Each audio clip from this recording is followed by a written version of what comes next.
and then it turned into the thing that you said a long time ago.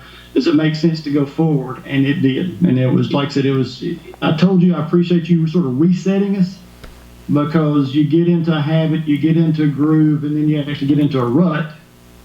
A little bit of reset, a little bit of refresh worked out really well for me today. Yeah, and what we talked about, for those of you that weren't on the call that I had with Lee on a private call, what we talked about, and this is applicable to all of us, we are like doctors that can cure certain diseases and certain afflictions. The problem is, it's not as easy to just walk in and go, you're sick, take the pill, call me in 2 days, right? We don't have that ability because the customer doesn't understand they're sick. They don't understand their problem. And what we talked about with Lee is when somebody does like what they just did to Lee, hey, we're not interested, you know, it's not a fit or whatever they say, our tendency, because we know we can help them, is to get really excited and almost forceful and be like, but I can show you a better way.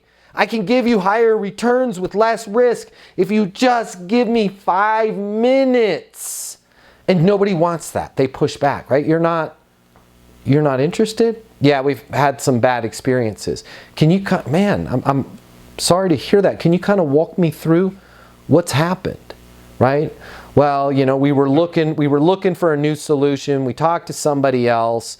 They've made a bunch of empty promises. Look at all the different ways you could point at that conversation. Empty promises, or you could go with, what prompted you to start look? Okay, I understand that you didn't get what you needed there with that conversation. Just out of curiosity, what prompted you to start looking in the first place? Oh, well, this, and this, and we don't have money for this. Got it? Has any of that, despite the fact that, you know, it was difficult working with the initial reasons for you to start your search, has any of that changed? No. Yeah, this case was actually just what you just said.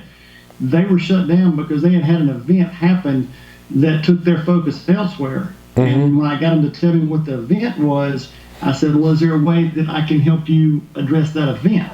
Mm-hmm. And that's where it went, because they were shut down because they thought they couldn't do anything to address that event.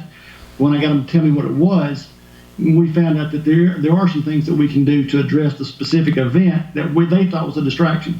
Yeah, and not to keep using the doctor reference, but we've all had this happen where we hopefully get a skillful doctor and we go in thinking that we need a knee brace, and it turns out we didn't even feel it, but our lower back was pulled. And a good doctor, well, okay, slow down, talk to me about why did your knee start hurting, right? Well, ever since I took this fall down, hold your arm up, now drop your, I think the problem is this is your sciatica and it's affecting your knee, right? This is where we have to, and I keep harping it at you guys, but we have to slow the process down in the beginning and we'll speed up the result in the end. 2 reasons in this case, right? Lee wouldn't have even known about the other event, which he could help them with, which he's going to. And also, even if Lee just focused on the one thing that didn't have anything to do about the event, they're not bought in, they're not there yet, right? We got to slow down and get them there yet.